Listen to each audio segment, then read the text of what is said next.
sebenarnya Ibu Supriyani rencananya akan menghadiri pemeriksaan di Propam ya, Ya. di Propam Polda Sultra. Tapi memang ada satu kendala.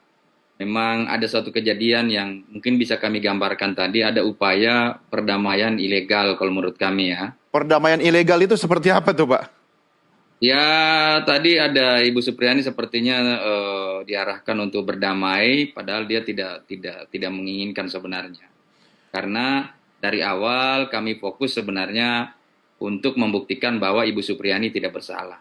Ya, ini sudah masuk di tahap persidangan, perdamaian itu sudah tidak ada. Karena tentunya syarat perdamaian utama itu adalah pengakuan bersalah dari Ibu Supriyani. Dan Ibu Supriyani clear dan tegas, bahkan sampai dengan sidang terakhir, itu Ibu Supriyani menyatakan memang tidak bersalah dan tidak mengakui perbuatan.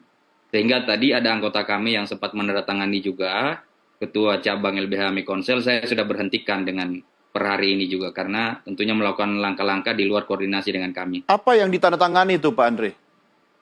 Ya intinya sih secara sederhana bahwa di situ tertulis bahwa sepakat berdamai. Oke. Siapa yang mengajukan perdamaian itu, dari pihak siapa, dari orangnya? Ya, itu kami lihat ada inisiasi dari pemerintah Konsel, kemudian dari Polres Konsel ya, Polres Konsel. Oke. Jadi pemerintah kabupaten dan Polres yang menginisiasi kemudian menunjuk wakil untuk bertemu dengan Ibu Supriyani atau bertemu dengan tim Ya, Anda? ada pertemuan tadi, ada pertemuan. Intinya bahwa kami mengapresiasi, misalnya ada upaya untuk mendamaikan atau mendinginkan suasana. Kami tidak ada masalah. Tapi bahwa ada perdamaian terkait dengan proses hukum, sekali lagi itu sikap kami tegas bahwa itu tidak ada. Kami ingin supaya di persidangan ini kita bertarung dan membuktikan siapa yang benar dan siapa yang salah. Seperti itu. Makanya tadi ada anggota kami yang melakukan pelanggaran, kami sudah memberikan tindakan tegas dengan melakukan pemecatan. Jadi Anda langsung memberhentikan tim Anda ya, Pak Andre ya? Ya. Dan juga memang di dalam perdamaian seperti ini sebenarnya di dalam Perma nomor 1 tahun 2024 Peraturan Mahkamah Agung itu sudah tidak dibenarkan, karena perdamaian itu bisa dilakukan pada sidang awal sebelum kita membacakan keberatan ya, eksepsi ya. Assalamualaikum warahmatullahi wabarakatuh. Selamat berjumpa kembali dengan kami, pemirsa yang baik hati. Kami mengucapkan selamat berbahagia, umur panjang, dan penuh berkah. Dan untuk tema hari ini dari Forum LSM, Oskesra Forum Organisasi Studi Kebijakan Sragen, membawakan tema yaitu Supriyani SPD, Saudara Pendidikan, telah ditahan dalam lapas kejaksaan 7 hari adalah suatu pelanggaran hukum.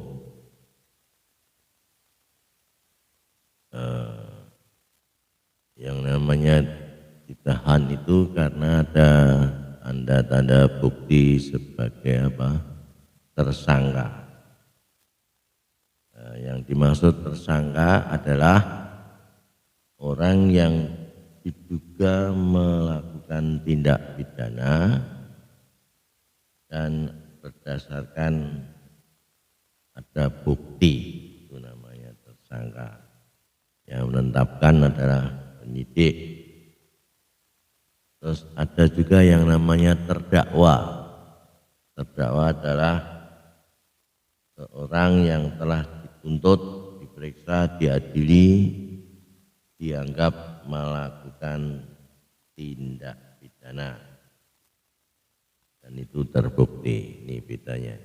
Nah, itu dalam penyidik memberikan penyidikan, menurut kami ada yang tidak bagus, artinya melanggar undang-undang. Jadi penyidikan itu harus ada persyaratan, paling tidak ada 3, keterangan saksi, keterangan ahli, dan keterangan terdakwa. Itu menurut KUHP, Undang-Undang Nomor 16 Tahun 2004, Undang-Undang Nomor 8 Tahun 1981. Jadi keterangan saksi dalam pasal 26 KUHP ayat 1 tahun 2014 itu saat kejadian penyidikan tanggal 24 April 2024 tidak ada orang yang melihat. Jadi keterangan saksi tidak ada. Dan kedua, keterangan ahli itu didatangkan dalam pemeriksaan atau penyidikan itu pihak Polres atau penyidik Serse itu dengan dokter umum itu tidak sesuai dengan undang-undang juga. Jadi dokter umum tidak dibenarkan dalam sebagai keterangan. Karena apa? Itu yang benar dalam visum harus dokter forensik. Terus keterangan terdakwa Ibu Supriani sendiri tidak mengakui bahwa dia melakukan penyiksaan atau memakai sapu memukul pada si korban. Jadi dari poin-poin itu ternyata ada pelanggaran penyidikan. Jadi hal visum kalau menurut pasal 133 KUHP harus dibuat oleh dokter forensik, itu barang bukti yang sah sesuai ketentuan undang-undang KUHP pasal 184 visum et repertum. Itu jadi visum yang dokter umum itu tidak dibenarkan. Jadi visum yang betul itu harus dokter forensik.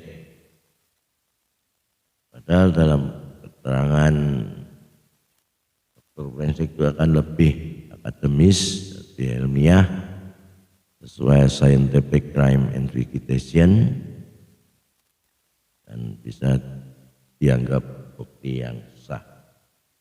Jadi visum et repertum yang benar itu adalah laporan tertulis yang dibuat oleh dokter forensik yang berwenang sesuai pasal 133 KUHP.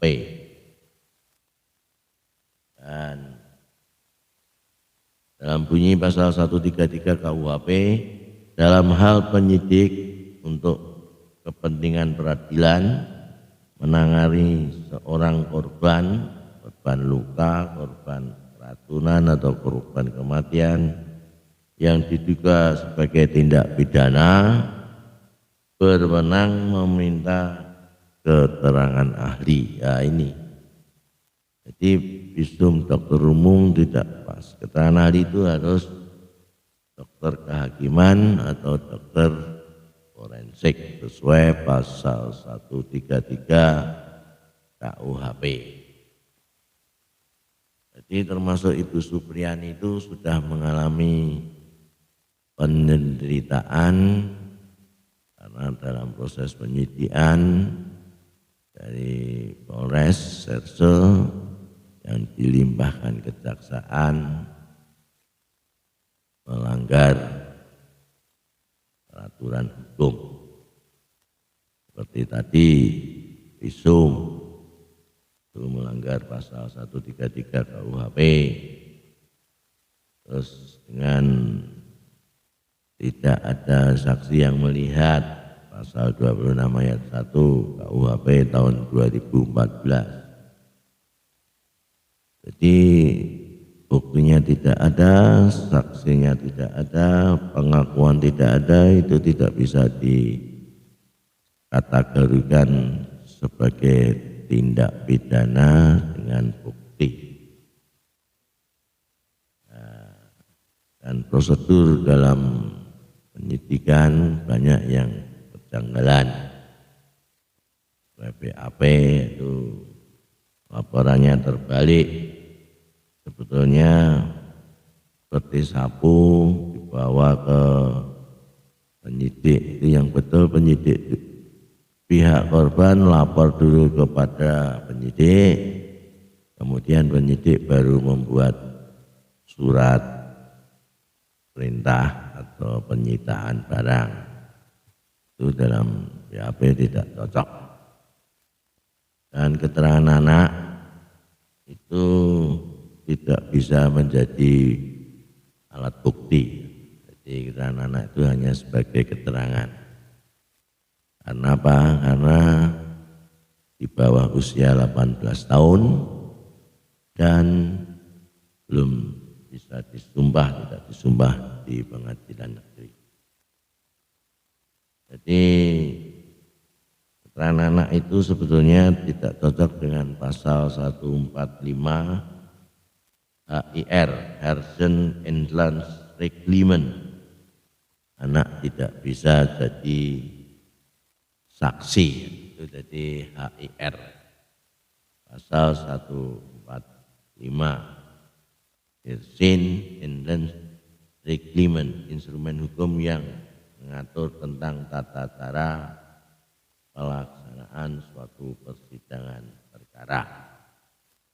Itu anak tidak bisa menjadi saksi. Jadi sesuai dengan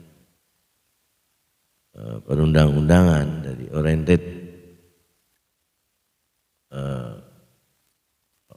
oriented justice system, mengadakan penyidikan itu harus ada 4 aspek. Jadi satu, pengakuan tidak ada, saksi melihat saat itu juga tidak ada, barang bukti juga tidak ada, artinya tidak cocok dengan pasal 133 KUHP, visum dokternya dokter umum, petunjuk ahli ya, para ahli tiga-tiganya seperti Bapak Kusno Tuwaji, mantan Bareskrim, Bapak Reza Indragiri, ahli psikologi forensik, dan dokter forensik Bapak Raja Alfah Widya Suara yang tugasnya di Rumah Sakit Bayangkara Kendari. Jadi hal itu 3 saksi ahli sudah menyatakan banyak kejanggalan dan prosedur penyidikan juga melanggar hukum. Maka korbannya adalah Ibu Supriani sebagai guru SD 4 Baito, Kecamatan Baito dan Kabupaten Konawe Selatan. Inilah kasihan Ibu Supriani itu sudah mengabdi 16 tahun untuk bangsa dan negara, gajinya tipis 300.000 untuk menghidupi 2 anak dan suami. Dan ketiga, sudah jadi korban, ditahan 7 hari di lapas wanita di Kejaksaan Negeri. Dan inilah maka kami harapkan penyidikan harus sesuai dengan jalur hukum. Tidak ada harus pelanggaran hukum. Karena itu kami mohon semua instansi terkait, polsek-polsek seluruh Indonesia bertindak, bekerja, berpikir sesuai dengan peraturan perundang-undangan, tidak menjadikan korban peserta seperti Guru Supriyani, SPD SD Negeri 4 Baito, Kabupaten Konawe Selatan. Demikianlah satu statement kami mohon maaf bila ada suatu hal yang kurang. Kami mengucapkan terima kasih atas perhatian Anda. Thank you for your watching. See you. Wassalamualaikum warahmatullahi wabarakatuh.